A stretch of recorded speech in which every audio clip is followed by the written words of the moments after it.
Vavatu Sahanau Bhunaktu Saha Viryam Karavavahai Tejasvinavadhitamastu ma vidvishavahai.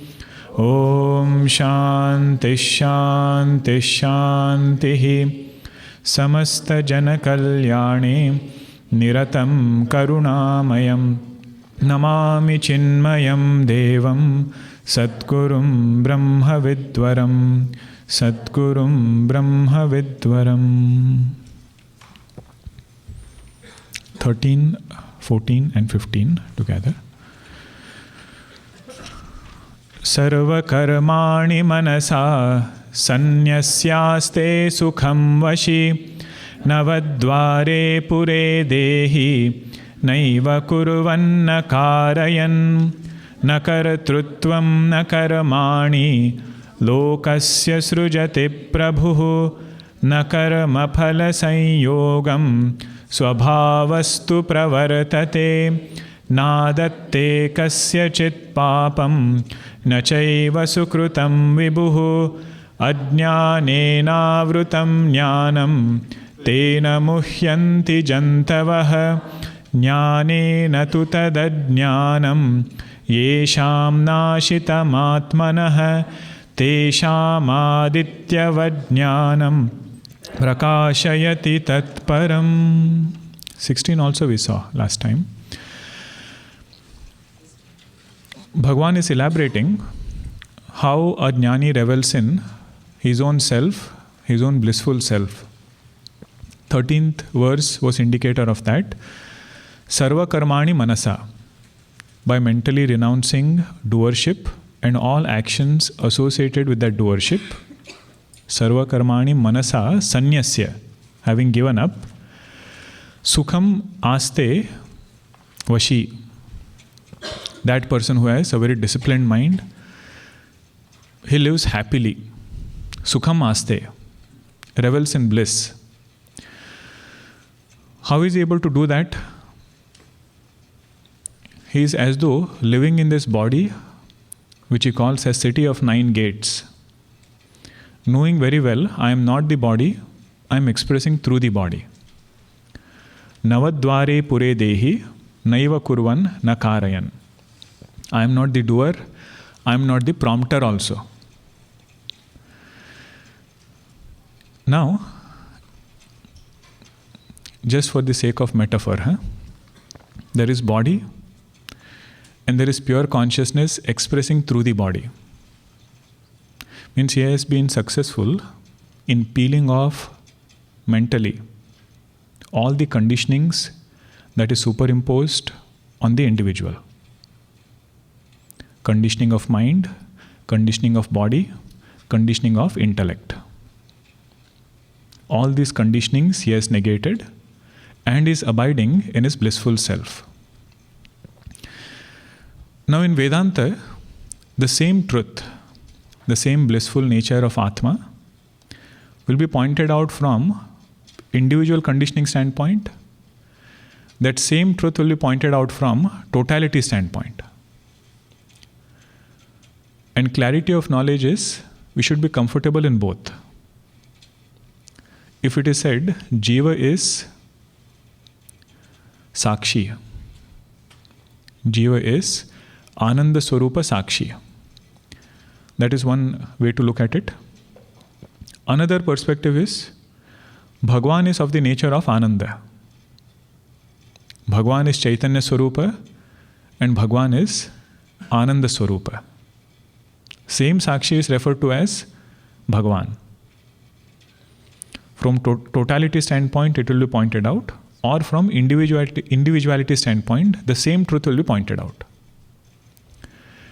It is just like if you have a precious jewel, some gem is there, you keep it in a room. And that room has 2 doors. One big door, one small door. Now you enter through big door, what will you find? The gem. You enter through the small door, what you should find? Same gem. So over here, when it is said, Navadvare pure dehi, naiva kurvan na karayan. Means he has discovered that gem inside from the standpoint of individuality. Small door he has entered. Next two verses, na kartrutvam na karmani lokasya srujati prabhu. Same gem is pointed out from totality standpoint. Means that Atma Tattva, it is the essential nature of Bhagwan also. They are not two different consciousnesses. Same consciousness pointed out from individuality standpoint and totality standpoint. So 14 and 15, if we hold on to this idea, this understanding, both verses will open up for us. That Bhagwan in his Nirguna Swarupa, he does not create doership, does not create objects. Karmani, what was the meaning of karmani there? Not actions, objects. Na kartrutam na karmani lokasya srujati prabhu. Bhagwan in his essential nature does not create any of these. Na karmaphala sanyogam, does not even connect the karmaphala with the jiva. Swabhavastu pravartate. All of this is managed by Maya Shakti, which Bhagwan is untouched by. Bhagwan is in which Swarupa? Saguna Sakara, Saguna Nirakara, or Nirguna Nirakara? Nirguna Nirakara. As that pure consciousness, he doesn't take up any titles. The moment Jiva takes up a title, same consciousness says, I will take up a bigger title. If Jiva says, I am Karta, what is essential nature of Jiva? Consciousness. That consciousness with avidya, ignorance conditioning, starts saying, I am a doer. Same consciousness with totality conditioning will say, I am karma phala data. I am the giver of results. I cannot say, I will hold on to my doership. Bhagwan, you drop your role of giving results. Yesterday in Saddarshanam class, we were seeing this. If you have been to some museum, they have these mirrors, right? Concave, convex. In front of one mirror, you appear small. Another mirror, you appear tall. Imagine two such mirrors are there. One mirror which makes you appear short, another which makes you appear tall. And you stand in front and you say, my reflection should fall only on one. It should not fall on the other one. I should appear only as the small person. I don't want to appear as a big person. What will laws of physics say? Moment you stand there, you don't have a choice. One will appear small, another will appear as big. You remove the mirrors, then there is no big and small. Here also, if Jiva enters individual conditioning, identifies with body and mind, thinks of himself to be a doer, that same consciousness takes on the conditioning of karma phala data.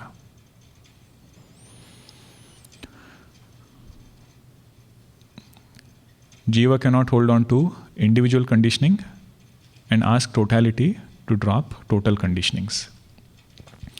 In Vedanta, both points will come. Both you have to be comfortable with. Later on, Bhagwan himself will say, I accept everything that you offer. Patram, pushpam, phalam toyam. Offer it with devotion. Everything I accept. Means from what standpoint is he talking there? Nirguna Nirakara, Saguna Nirakara, or Saguna Sakara?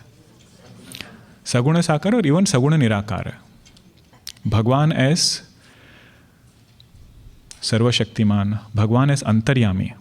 He accepts everything. But he says, in my true nature, I am untouched by everything. Bhagwan also says, just like I am untouched by everything, you are also untouched by everything. In your true nature, you are not Karta, you are not Bhokta. Puja Guruji says, Vedanta has lot of rasa.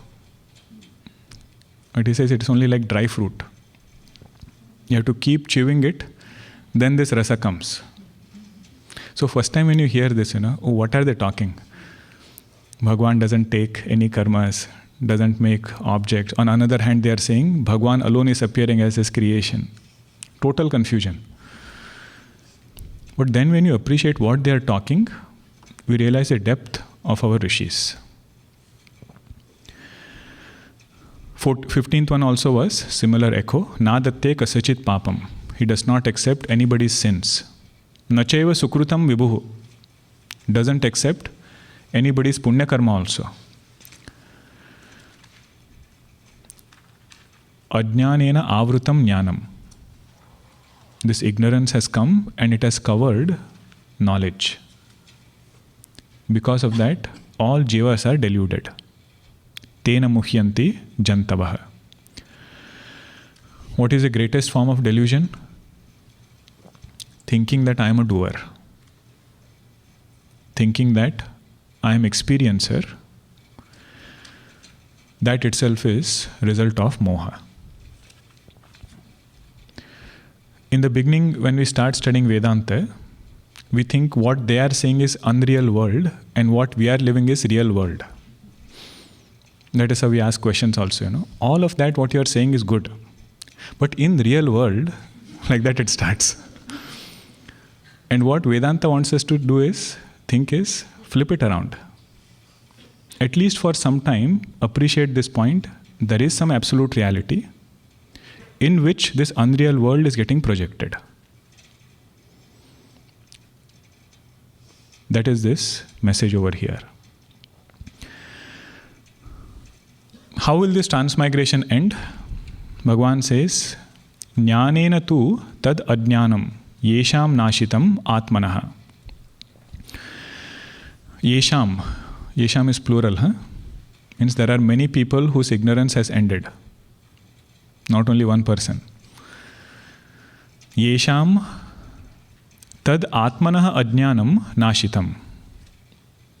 In those people in whom ignorance about their own true nature, that is destroyed. Yesham atmanaha ajnanam nashitam. Atmana ajnanam means ignorance about one's own self. When he thinks about I, his name doesn't come to his mind. His roles and identities are not the metric for him to define himself. He says, what is my nature? Brahma Lakshana comes to his mind. When that happens, this first line is true.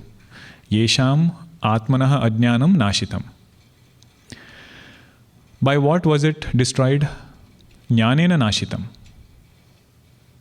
By knowledge, ignorance about one's own self was destroyed. What are the subtle points here? If ignorance is the problem, solution is only knowledge. And that too knowledge of self. Whatever is the topic of ignorance, knowledge has to be about the same topic. Means if I have ignorance about music and I get knowledge of physics, so no matter how much you get knowledge there, ignorance about music will not go away. So here also, if ignorance is about one's own self, and we keep gathering more and more secular knowledge, what will Bhagwan Shankaracharya say? Nahi nahi rakshati dukrun karane. Samprapte sannihite kale. Means he says, in difficult times, unless we know our own true nature, all other knowledge will not help.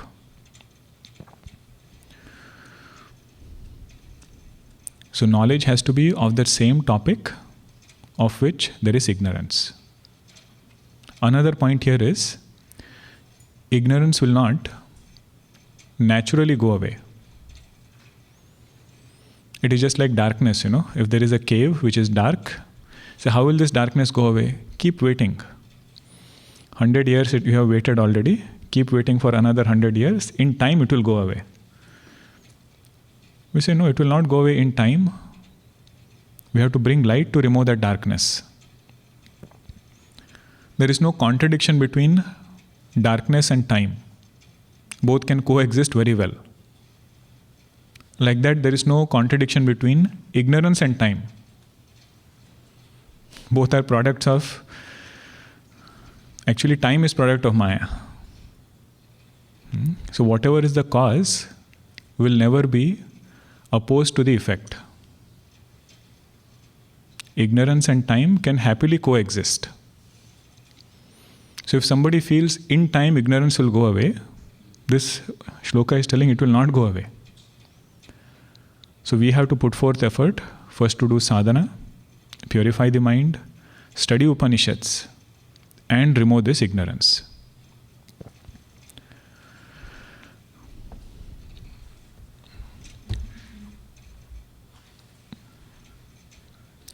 Second line you see, that is also beautiful. Tesham adityavajnanam prakashayati tatparam. In those people in whom ignorance has been removed, what does this knowledge do? It manifests the self, which was ever present. Tesham adityavajnanam prakashayati, not utpadayati. Knowledge does not manifest something, knowledge does not produce something, nor does knowledge physically destroy something. It is that self which was ever present. This knowledge only made it available for me. What is the example given? Adityavat jnanam. Adityavat means just like the sun removes ignorance, sun removes darkness, like that knowledge removes ignorance. So when sun comes and removes darkness, it does not produce any objects. Those objects are already there. What sunlight has done is, it has just removed the covering. Like that, Atma Jnanam does not remove or does not produce anything new. Right now, all of us are listening, we are talking. Atmanubhuti is there or not? Some are doubtful.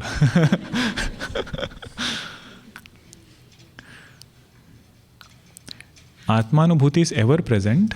It is because of Atma only we are speaking. It is because of Atma only we are listening. But because our attention is not there, attention is turned outwards, or we don't know what is the nature of Atma. And our TV shows, TV serials have not served us any good. They have their own understanding of Atma, you know. Bhatakti Atma ki talash mein. Whenever we hear Atma, we hear a light, or we think of a light. A light is coming, going from one person to another. So this person starts feeling Atma is some light inside. But once that understanding is there, what is Atma? You cannot but see Atma or understand Atma in every transactions. You cannot unsee it after that. See, once you tell this harmonium is nothing but wood, try to look at the harmonium devoid of the wood. You cannot. But before this sentence was uttered, we probably saw only harmonium. Attention was not there on wood. But once you know the substratum, and we are paying attention to the substratum, then we cannot unsee that substratum. So Atma Jnanam is also like that. One who has understood nature of Atma through Upanishads, through Bhagavad Geeta, that Atma which was ever present becomes available to him. Kenupanishad we saw one mantra, Atmana vindate viryam, vidyaya vindate amrutam. Atmana vindate viryam, vidyaya vindate amrutam. But there we saw, you have to split that sentence differently. Vidyaya viryam vindate. Vidyaya viryam vindate, atmana amrutatvam vindate. Means through knowledge, you get strength. Where did that strength come from? It came by knowing that Atma which was already present. Knowledge did not produce Atma. Knowledge only manifested that Atma which was ever there. We had seen two examples for that.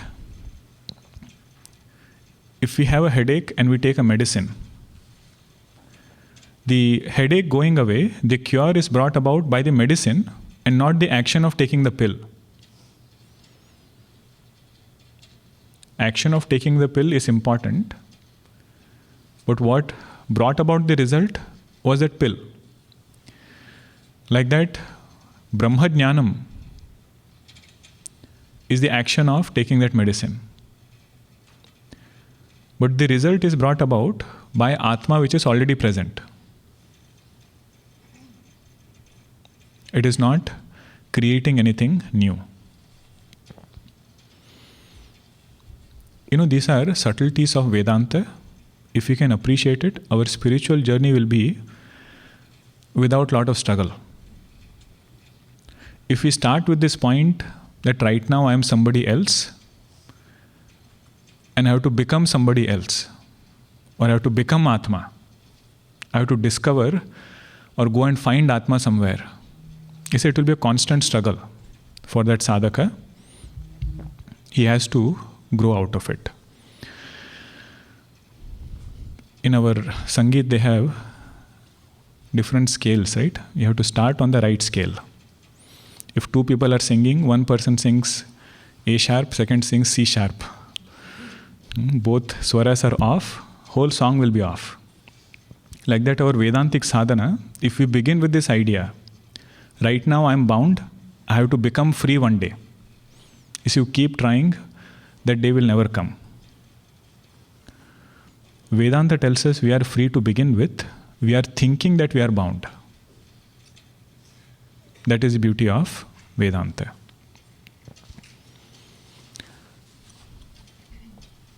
Okay.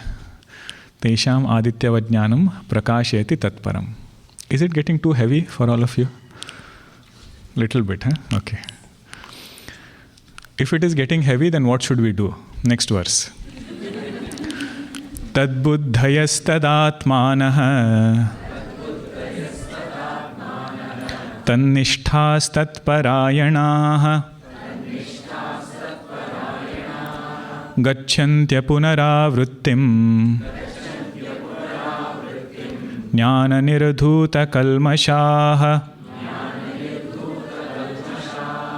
tadbuddhayastadaatmanah tannishthas-tatparayanaah gacchantya punaravrittim jnana nirdhuta kalmashaah. This verse is talking about what was the journey of that Mahatma who has attained Videha Mukti. Videha Mukti means after dropping this body, there is no rebirth for that Mahatma. For a jnani, for a knower of truth, there is no transmigration, there is no rebirth. For an ajnani, one who has not attained that truth, physical body gets dissolved into total 5 elements. But subtle body continues. According to the karma that he has done, according to the repetitive thinking that he has done.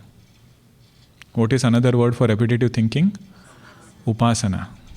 Samskara also. But samskara can be of God, samskara can be of the world. That is why we should be very careful whenever we make statements like, oh, if I were to be born again, I want to be flying like a bird. I want to be free like a bird. You ask the bird how it is to be in that body. You ask the redwood trees how it is to stay in one place and not have karmendriyas. Human birth, jnanendriya and karmendriya both are there. Different forms of life, limited degrees of expression of freedom. So this Jnani is the one who is not reborn again. But what was his journey like? That is the first line. 4 steps are given in the journey of that Jnani.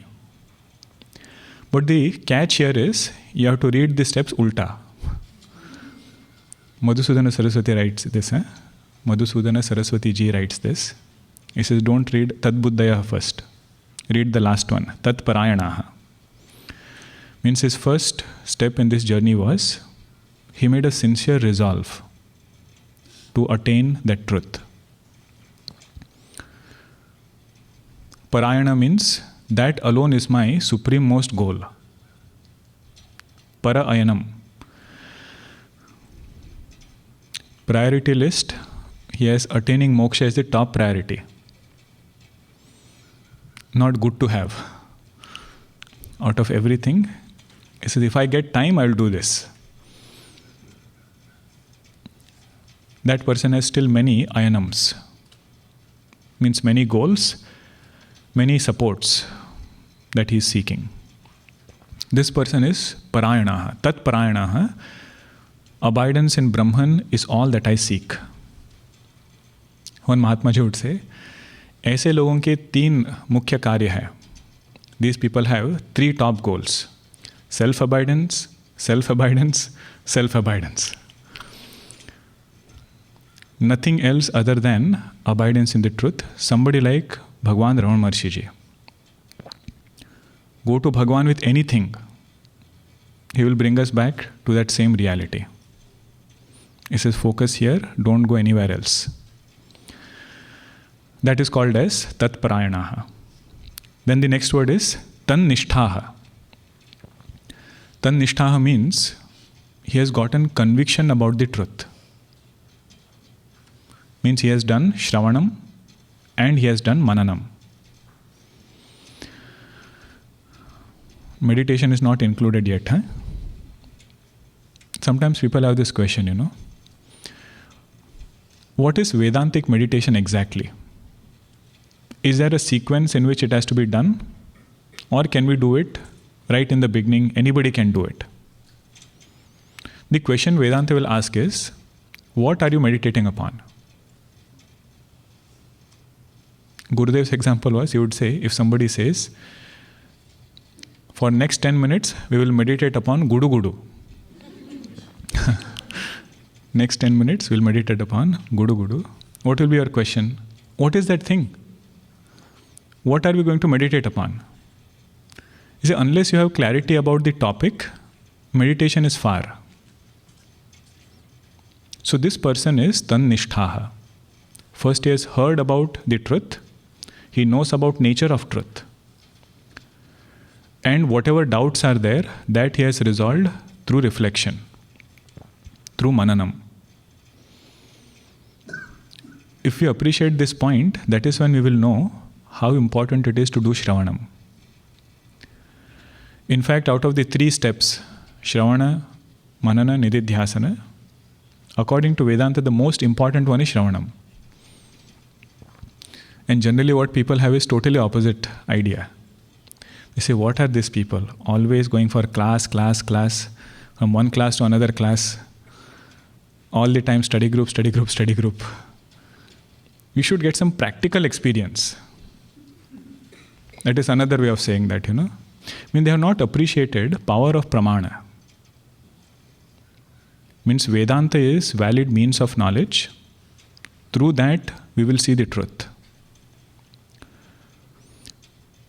Just like to see form, you need eyes. To know the nature of Brahman, we need Upanishad. Those who are able to do it, and they are able to grasp the essence of this teaching. Otherwise, so many things are told. If you sit in any Vedanta class, imagine if the truth is so simple, right? Brahma Satyam Jagan Mithya. Jivo Brahmaiva Nahaparaha. Only one sentence. Brahma Satyam means Brahman alone is real. Jagat Mithya. Whatever is other than Brahman is just an appearance. And Jiva is not different from Brahma. Now to explain this point, we study 18 chapters of Bhagavad Geeta. 10 Upanishads with Shankar Bhashya, 35-40 Prakarana Granthas, Bhagavad Geeta, Bhagavatam, Ramayana, all of that is to explain the same point. Now the beauty is somebody who knows in-depth knowledge but also knows the essence. That person is called as Tannishtaha.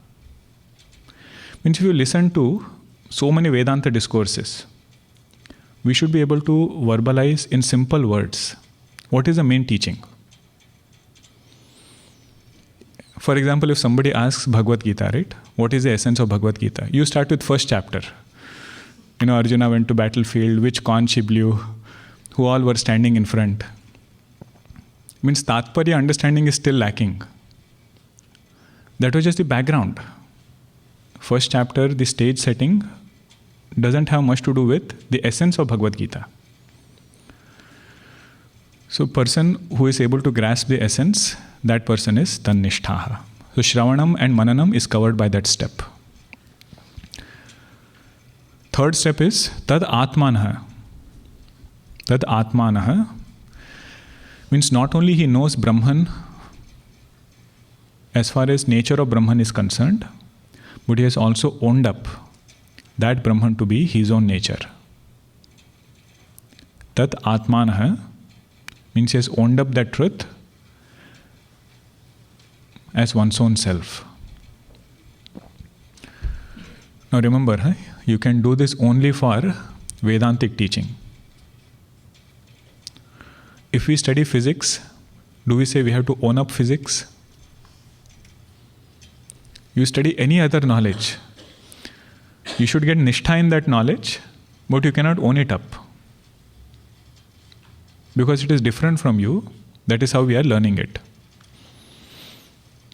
But Vedantic knowledge is talking about Brahma, which is me, myself. So having gained this conviction, what is the nature of truth? It is of the nature of bliss, existence, consciousness. Satchidananda, I just changed the order. Sat, Chit, Ananda, that is nature of Brahma. But that he has owned up as his own nature. So that is the role of Nididhyasanam. Tannishtaha was Shravanam and Mananam. Tad Atmanaha is Nididhyasanam. With this, he goes to the fourth step called as Tad Buddhayaha. Tad Buddhaya means his buddhi constantly revels in that truth. Otherwise, our buddhi revels in Jagat, revels in some anatma. But this sadhaka, he has done Shravanam, done Mananam, done Nididhyasanam. Then his entire life, he is just putting his mind in that blissful self. What is the result of that?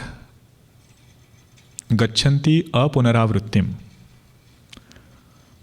Avrittim means rebirth. Apunaravrittim means no rebirth. Gacchanti means he goes.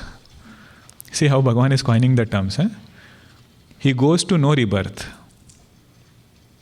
So here Gacchanti would mean attains. That person who is abiding in the truth attains that state of no rebirth. What was the other word of no rebirth? Videha Mukti.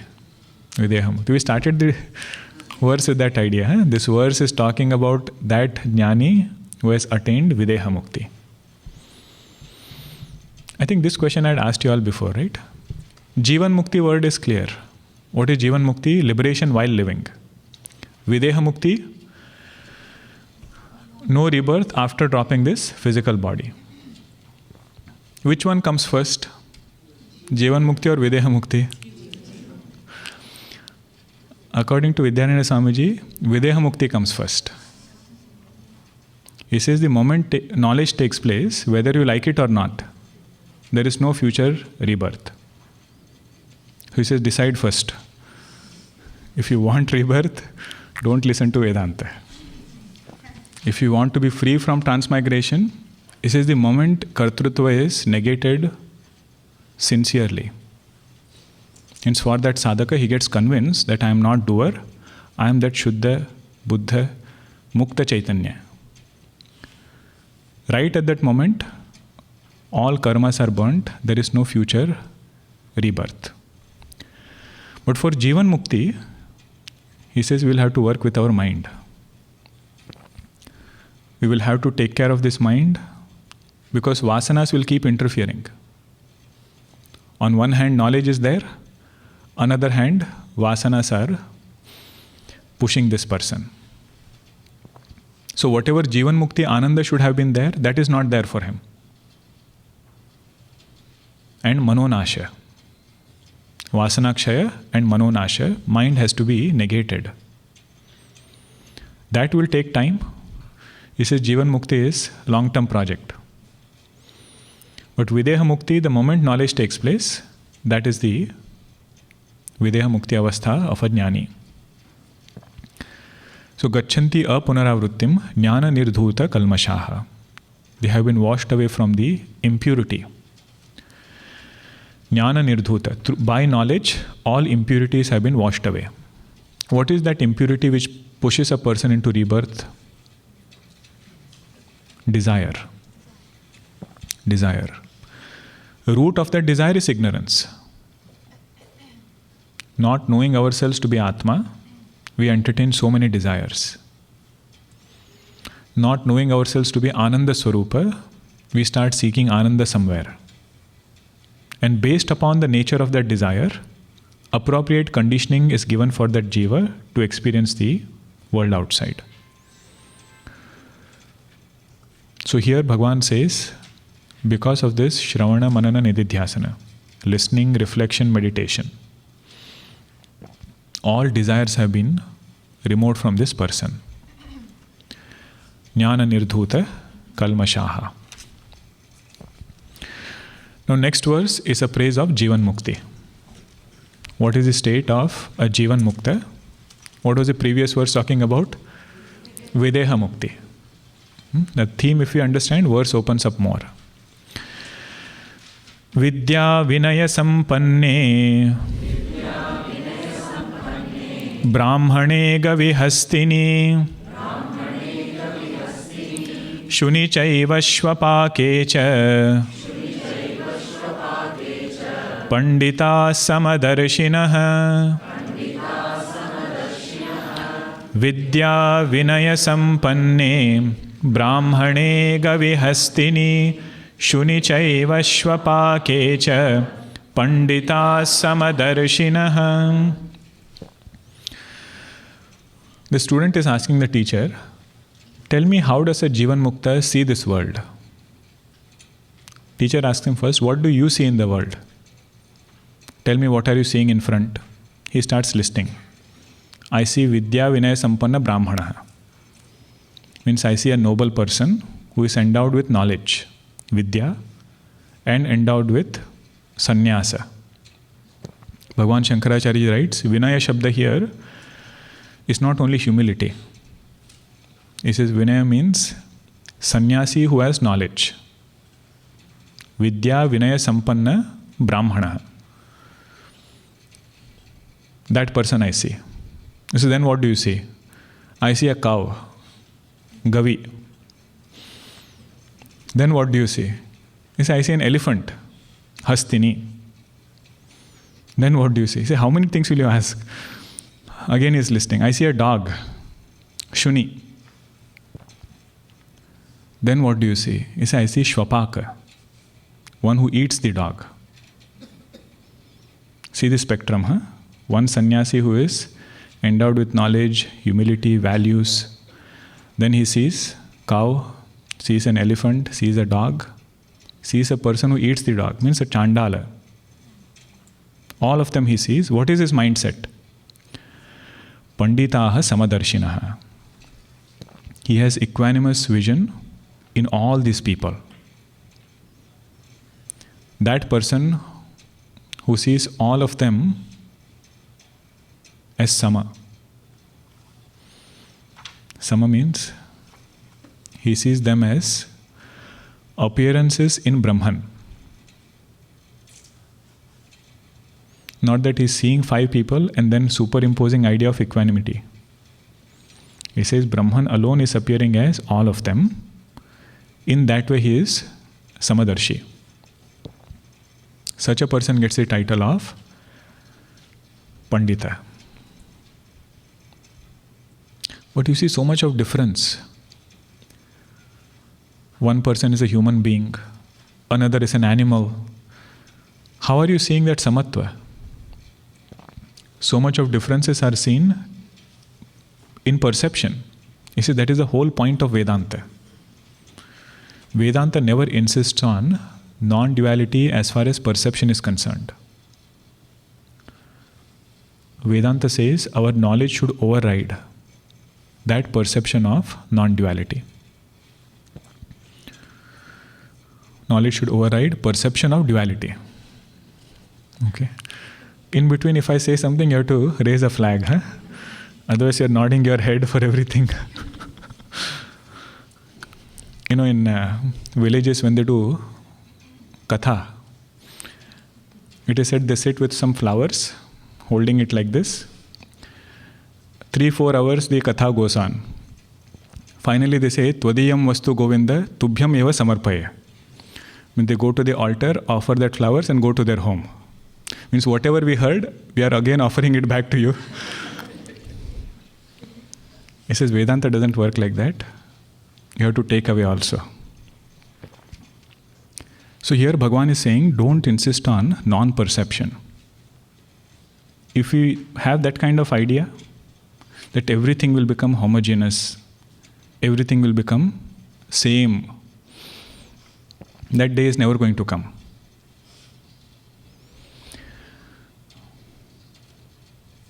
One simple example for this is animal cracker. Children eat animal crackers, right? And they have so much of reality to that animal cracker. They say, I want elephant only. Other person wants a cow. Third person wants something else. What will you say as Samadarshi? Say everything is nothing but the same cracker. Like that, Jnani understands it is that one Brahman alone appearing as different conditionings. So the main accomplishment of Jnani in this verse is to unsee the conditioning and pay attention to that consciousness. Be it a Brahmana, be it a cow, be it a dog, or a Chandala. Does it ring a bell from Manisha Panchakam? King Gangambu Nibimbitemba Ramanau Chandala Vatipayah. He says, what does it matter to the sun if it gets reflected in Ganga water or in that water used by Chandala? Sun has nothing to lose, nothing to gain from the reflection. Like that, the one who is abiding in Brahman has nothing to do with where that Brahman is getting conditioned by.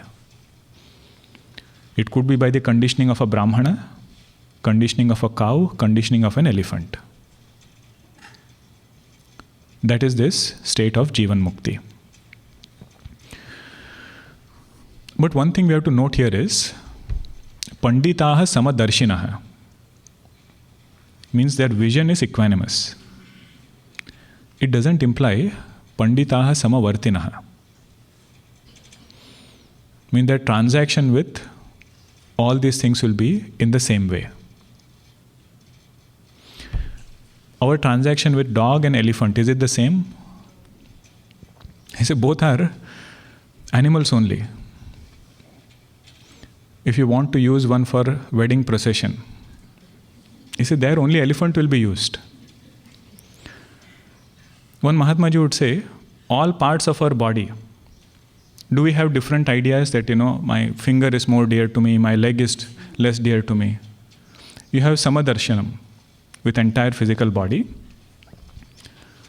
But he would say, when our foot touches to somebody, we quickly do namaskar. If our hand touches to somebody, you don't do namaskar. You say 5 fingers, all of them are samadarshi. Means our darshanam towards 5 fingers is all equal. But if you show thumb to somebody and point finger to somebody, say vyavahara will be different. That is the idea here. Vedanta is not naive about vyavahara. Samadarshanam is not samavartanam. There is a story in Yoga Vasishta when this teaching was given that everything is Brahman. It is that the student goes and an elephant was coming in front, a raging elephant. He was memorizing what was told in his class, recapping in his mind. He says, my teacher told me everything is Brahman. I am Brahman. This road I am walking on is Brahman. That elephant which is coming is also Brahman. So he started walking, Samadarshi. That elephant came and kicked him away. Broke a couple of bones, took him to ashram. Teacher said, what happened? He said, I was practicing Vedanta. What were you practicing? You only said, right, everything is Brahman. He said, I said everything is Brahman. Road is also Brahman, elephant is Brahman, you are Brahman. That Mahot was sitting on top of that elephant, telling you to move away. He was also Brahman. Means why did you hold on to one and leave the other? The point here is, Vedanta doesn't make a person impractical. Sometimes if you stretch the meaning too far, we can end up with this understanding that, oh, because everything is Brahman, we can do whatever we want. Why follow dharma? You see, vyavahara is always on the strength of dharma. Actually, this samadarshanam you can see at 3 levels. Samadarshanam means vision of equanimity between all these people. Who are the people here? Brahmana, cow, elephant, dog, and a chandala. One equanimity is from dharma standpoint. Dharma standpoint, equanimity is this person never becomes partial. What is samatha as far as dharma is concerned? No matter who is in front, whatever decision he has to take, it will always be an impartial decision. Not considering any kind of prejudices that he might have. That is called as samatha from dharma standpoint. So many times you see this in politics outside, and you really appreciate this quality of samatha, where sometimes the ruling party is there and they have to represent somebody, United Nations or somewhere. There are cases when people from the opposing party have been picked because they are fit for that job, and we have to put a united face at an international platform. That is dharma level samatha.